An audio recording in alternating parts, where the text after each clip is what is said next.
নবম দশম যারা ডাক পেয়েছো ভেরিফিকেশন, তারপর যারা ইন্টারভিউ যাবে বা যারা ইন্টারভিউ ক্র্যাক করবে, যারা এম প্যানেল হবে বা ওয়েটিং হবে, আমি তাদের উদ্দেশ্যে একটি গুরুত্বপূর্ণ কথা বলছি, ভিডিওটা মন দিয়ে শোনো। তোমাদের কিছু সমস্যার ফেস করতে হতে পারে, সেটা অবশ্য আফটার ইন্টারভিউ। সেটা কি নিয়ে, সেটা আজকের দিনে খুবই প্রাসঙ্গিক বিষয়টা উল্লেখ করা, যেহেতু এই সমস্যাটা এখন বর্তমানে 11-12 হচ্ছে, আমি সে নিয়ে আলোচনায় আসছি। এবং আরেকটা কথা বলে রাখি, এক্সপিরিয়েন্সের 10 মার্কস নিয়ে যারা খুব হতাশায় ভুগছো, যারা হতাশায় পড়াটা স্বাভাবিক, কারণ যেভাবে কেসগুলো আগাচ্ছে হাইকোর্টে, এটা হতাশা হওয়াটা স্বাভাবিক। কিন্তু যারা একেবারে হাল ছেড়ে দিচ্ছ, তারা আজকে ভিডিওটা একটু মন দিয়ে দেখো। এক্সপিরিয়েন্সের 10 মার্কস নিয়ে কিন্তু হাল ছাড়ার মনে হয় দরকার হবে না। কেন বললাম সে নিয়ে আলোচনা করছি। প্রথম বলে রাখি যে বিষয়টা, তোমরা জানো যে একাদশ দ্বাদশে কাউন্সেলিং কয়েকটি সাবজেক্টে হয়েছে, এখনো ম্যাক্সিমাম সাবজেক্টে কাউন্সেলিং বাকি আছে। যে সাবজেক্টগুলো কাউন্সেলিং হয়েছে, যারা স্কুল চুজ করেছে, সেখানে স্কুলে গিয়ে দেখছে, তারা যখন স্কুল দেখতে যাচ্ছে, তারা গিয়ে অবাক যে সেখানে সেই সাবজেক্টের ভ্যাকান্সি আদৌ নেই, বা সেই স্কুলে ওই সাবজেক্টটাই নেই, যেটা 2016 হয়েছিল। এবং আমি এ নিয়ে ভিডিও আজকেই পোস্ট করেছি সকালের দিকে। তো বিষয়টা যে এখানে কিন্তু ভ্যাকান্সি লিস্ট নিয়ে এখনো বিস্তর গড়বড় রয়েছে, এবং এই ঘটনাটা একাদশ দ্বাদশের যে মেজর সাবজেক্টে কাউন্সেলিং বাকি আছে, সেগুলো কিন্তু আরো হিউজ পরিমাণে হবে। এবং এখানেই একটা খারাপ বিষয়, যে তুমি র্যাঙ্ক করা সত্ত্বেও তুমি তোমার পছন্দের স্কুল বাছতে পারবে না। তোমাকে শিক্ষা দপ্তর যে স্কুল দেবে তোমাকে সেটাই চুজ করতে হবে। কারণ তুমি যদি এই ফাঁদে পড়েছো, অর্থাৎ তুমি যদি এমন স্কুল বেছেছো যে যেখানে তোমার হচ্ছে কি সেই স্কুলে আদৌ ভ্যাকান্সি নেই, তাহলে এইটি দুর্ভোগ তোমার কপালেও আসতে পারে, যেটা অলরেডি শুরু হয়েছে। এবং এটা নবম দশমে যে হবে না তার কোনো গ্যারান্টি নেই। এটা নবম দশমে আরো বেশি হবে, সম্ভাবনা বেশি, কারণ 9-10 কিন্তু ভ্যাকান্সি বা সিট অনেকটা বেশি আছে। কাজে এখানে সেম সমস্যা হবে। তাহলে প্রশ্নটা হচ্ছে, এর থেকে বেরোনোর উপায়টা কি? দেখো, এর থেকে বেরোনোর উপায়, তোমার কাউন্সেলিং এর আগে যখন সিএমএল লিস্ট দেয়, কম্বাইন্ড মেরিট লিস্ট দেয় স্কুলের নাম সহ, তোমার র্যাঙ্ক অনুযায়ী তুমি সিএমএল লিস্ট থেকে একটা স্কুলের লিস্ট করবে। সেখানে দেখবে যে তোমার ওই স্কুলে তুমি গিয়ে দেখো যে তোমার আদৌ ভ্যাকান্সি আছে কিনা। তারপরে তুমি সেই মতো কাউন্সেলিং গিয়ে স্কুল বাছো। এটা কিন্তু এই কথাটা প্রযোজ্য একাদশ দ্বাদশ প্লাস 9-10। আমি 9-10 এত আগে থেকে কেন বললাম, আমার যখন এই ভিডিওটা আমি পোস্ট করলাম সকালের দিকে, একজন বলেছ যে 9-10 কি কোনো সমস্যা হতে পারে, এই জাতীয় সমস্যা, তার জন্য এই ভিডিওটা মেনলি করা।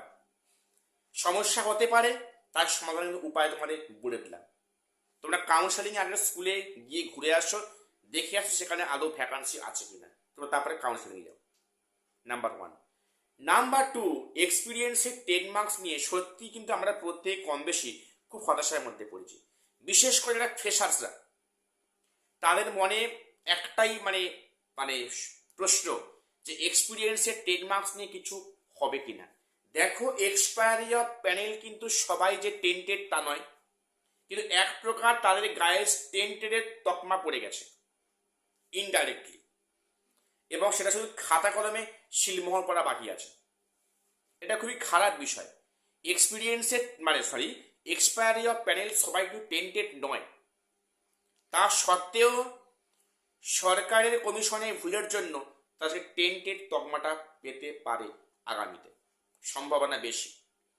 যেহেতু এই ভুলটা কমিশনের ভুল, কাজে এর জন্য জানি না এক্সপায়ারি অফ প্যানেল নিয়ে কোনো কিছু জাজমেন্ট আসবে কিনা, অবশ্যই তো আসবে। সেক্ষেত্রে হয়তো এটা কিছু নাও হতে পারে, যেটা আমার কথা মনে হচ্ছে যে এই ভুলটা কিন্তু কমিশনের ভুল, ক্যান্ডিডেটের ভুল নয়। তাই না সেটা কি হবে, কিন্তু এক্সপিরিয়েন্সের 10 মার্কস বিষয়টা কিন্তু সম্পূর্ণ অসাংবিধানিক। না, অভিজ্ঞতা নম্বর অবশ্যই থাকা ভালো, অনেক পরীক্ষাতে আছে, কিন্তু বিষয়টা হচ্ছে কি, দেখো এখানে গেজেটে কোথাও উল্লেখ নেই যে বিফোর ইন্টারভিউ তুমি সেখানে রিটেন পরীক্ষা প্লাস একাডেমিক তুমি সেখানেই তুমি এক্সপিরিয়েন্সের মার্কস দিয়ে তুমি ইন্টারভিউতে পাঠাবে। সাধারণত কি হওয়া উচিত, যেটা কি হয় নর্মালি, যে সেখানে লিখিত পরীক্ষা, সেখানে একাডেমিক্স, সেখানে ইন্টারভিউ, তারপর সেখানে প্রিয়র টিচিং এক্সপিরিয়েন্স থাকে। সেটা কমিশন ইচ্ছাকৃত কারণে গেজেট লঙ্ঘন করে, সংবিধানকে মান্যতা না দিয়ে, সংবিধানের রুলসকে ভায়োলেট করে এই কাজটা কমিশন করেছে এক শ্রেণীর চাকরি প্রার্থীদের সুবিধে পাইয়ে দেওয়ার জন্য। কারণ সেই যে টাকা দিয়ে চাকরি, ওই যে কেসটা যেখানে সরকার আলাদা করতে পারলো না, এটা সরকারের ব্যর্থতা, এখানে ক্যান্ডিডেটের কোনো দোষ নেই। এর মধ্যে অনেক যোগ্যরা আছেন যারা চাকরি হারা হয়ে গেছেন। তো যাই হোক, এটা কোনো মতেই, যদি আমি আইনের স্টুডেন্ট নয়, কোনো মতেই এটা কিন্তু মানে এক্সপিরিয়েন্সের 10 মার্কসটা কখনোই কোনোভাবেই ইন্টারভিউ আগে কিন্তু অ্যাড হওয়ার যুক্তি নয় বা কথা নয়। যদি হয় আমরা খুবই অবাক হব, যদি এই মর্মে রায় দেয় যে না কমিশন ঠিক করছে, তাহলে ভাববো যে সংবিধানকে মান্যতা না করেও পার পাওয়া যায়। আমি আশা রাখছি ভারতের বিচার ব্যবস্থার প্রতি আমাদের পূর্ণ আস্থা এখনো আছে, আমরা এখনো কোর্টের উপর নির্ভরশীল ন্যায় বিচারটা পাওয়ার জন্য। আশা করছি একটা ভালো জাজমেন্ট আসবে, এবং সেখানে যেহেতু একটা আভাস ইঙ্গিত কমিশনও দিয়েছে, কোর্টও বলেছে যে এই যে নিয়োগ প্রক্রিয়া কিন্তু সম্পূর্ণ ডিপেন্ড করছে ফার্দার কোনো কোর্টের ভার্ডিক্টের ওপরে। কাজে এখানে পরিষ্কার ইঙ্গিত যে এখানে কিন্তু কোথাও একটা কিন্তু মানে একটা কিছু মানে পিছনে বাঁধা আছে, অর্থাৎ সেখানে নিয়োগ তুমি পেলেও, তুমি সেখানে চাকরি করলেও 2-1 মাস 6 মাস 1 বছর পর মামলা যদি সেরকম অর্থে ভারিট আসে, তোমার কিন্তু চাকরি চলে যেতে পারে। এই বিষয়ে ইঙ্গিত আগাম দিয়েছে কমিশন এবং কোর্ট।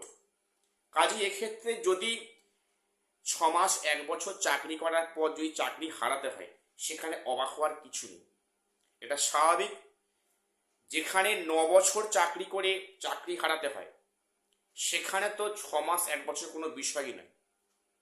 কাজেই আমরা এক্সপিরিয়েন্সের 10 মার্কস নিয়ে যথেষ্ট আশাবাদী, আমাদের সবারই আস্থা আছে ভারতের বিচার ব্যবস্থা বা কোর্টের ওপরে। আজ শেষ করলাম, দেখা হচ্ছে পরে কোনো ভিডিওতে।